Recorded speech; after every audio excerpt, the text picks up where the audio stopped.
My question is, why do um, the Democrats frequently overlook or attempt to delegitimize contributions of foundational Black Americans, and how can we ensure our voices and impact remain very central in the national discourse that's going on right now? Phenomenal question. Let me tell you why. That's a great question. Why do they go out of their way to ignore foundational Black Americans? That started with the benign neglect policy from the late 60s, early 70s. They realized in the 60s, when we were fighting for civil rights, they started making promises. They were saying, what we're going to do for the Negroes, we're going to do this for Black folks. And what happened was they didn't do it. So we started turning up. They did the Kerner Commission. They did a whole big book, a big study and a report on that Kerner Commission thing, the Kerner Report. I think that's the name of it. They were trying to figure out why so many riots were happening. I want y'all to understand in the 1960s, foundational Black Americans were turning all the way the hell up in this country. For real, for real. So they had to figure out what was going on. Why are these people turning up like this? So they did a report and they said, okay, well, the problem is racism. And like, yeah. We know that we've been racist, but why now? Why are they turning up now? We've been racist for the last 200 years. Why are they turning up now? And they said, okay, this is what they figured out. They said, okay, y'all making promises. And when you make promises to Black folks and you don't deliver, there's a backlash. We start turning up. So they said, okay, what we need to do, let's just stop making promises to them. And that has kind of worked. That's kind of worked for the last, what, 50 years. So they said, look, if we don't promise them anything, they can't get mad. They can't start rioting and tearing things up if we don't make promises. So what we need to do is have a benign neglect policy. Let's talk around Black people, but let's never talk directly to what we're going to do for them. So that was a strategy that was implemented in the late 60s, early 70s. I want to say it was a guy named Moynihan who was the one who suggested the benign neglect policy. So now, benign neglect means, okay, if we talk about Black folks, we have to make it inclusive with all other groups.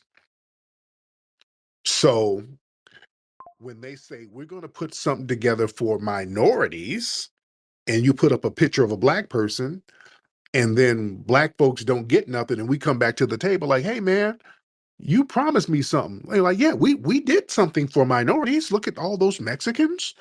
Yeah, we did do something. We delivered. And then we have to shut up because technically they're telling the truth. See, we've been going for the Jedi mind trick and then they flip it on us. They start talking about black and brown and diversity and all of that. And we've been falling for that nonsense. And they will actually do something for the brown. They will do a diversity, equity, and inclusion program. That don't mean Black. That was the trick bag, ladies and gentlemen, to sit here and create these policies that gives the illusion that it's going to be for Black people. But it was really for other people, and they were delivering for other people. And they would tell us, hey, we did do what we said we were going to do. We do have a diversity program. We do have a minority program. We do have a people of color program. So yeah, we delivered. What are you saying? Because you know the Democrats, they always brag about that type of stuff. When you say, hey man, y'all ain't done nothing for us. Oh, yes, we have. Yes, we have. We have a small minority business program. We gave a whole heap of money to it. We had a diversity, equity, inclusion. We have certainly did do something for the Black community. See, no, you didn't. This was for so-called people of color.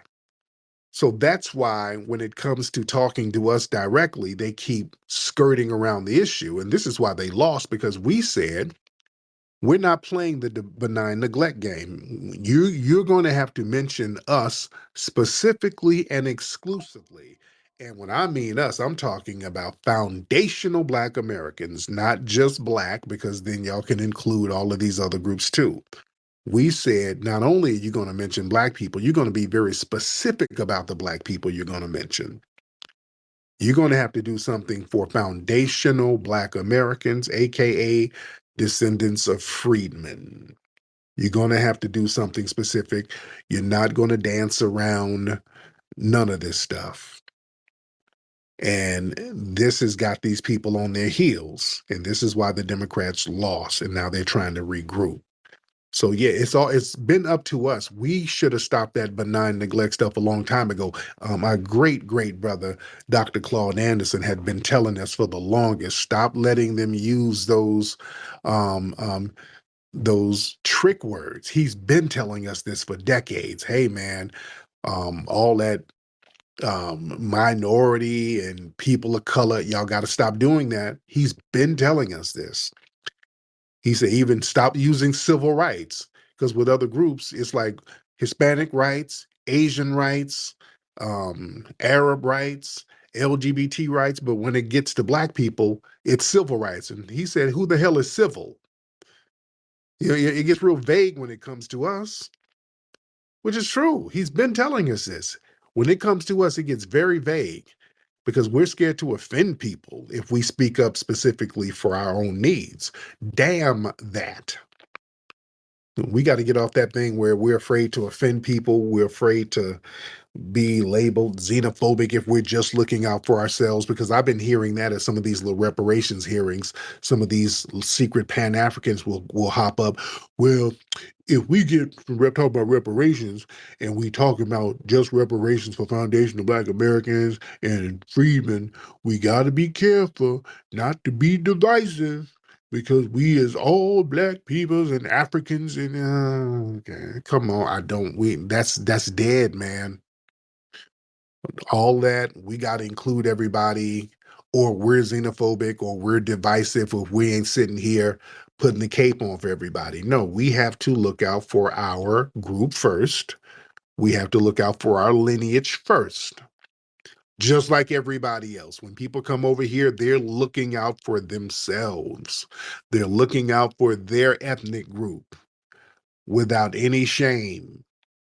And that's fine. That's fine. And when we do it, it should be fine. I don't want to hear all of that stuff where we're xenophobic when we're doing the same thing y'all been doing. Everybody looks out for their group. Nobody looks out for us. Let's be clear. Nobody includes us in nothing. What do they include us in? They don't include us in a damn thing. And I'm talking about all of these groups. They never include us. When they get a bag, boy, they make sure the door is shut with a padlock on it so we don't touch it. And this is for the African and Caribbeans too. They really double down. When they get a win, let's be real, they go out of their way to differentiate themselves from us. You got people who you didn't even know they were Caribbean or African until they get something popping. Until they get a win, then we start hearing about that ancestry that we didn't know about. Just like with Cheryl Lee Ralph. Now, I knew Cheryl Lee Ralph, and I like Cheryl Lee Ralph. I think she's a phenomenal and a beautiful actor. She's been around for a long time. But when she started winning all of these little Emmys and all of these awards recently, and she's been around since the 70s. Remember, she was on, I think she might have been on an episode of Good Times. I mean, Cheryl Lee Ralph has been around for a long time.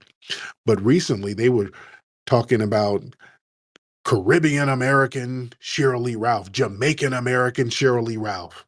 They weren't saying that. Cheryl Lee Ralph has been like, she was in like, what is that Sidney Poitier, Bill Cosby movie? Let's Do It Again, Piece of the Action, one of the movies.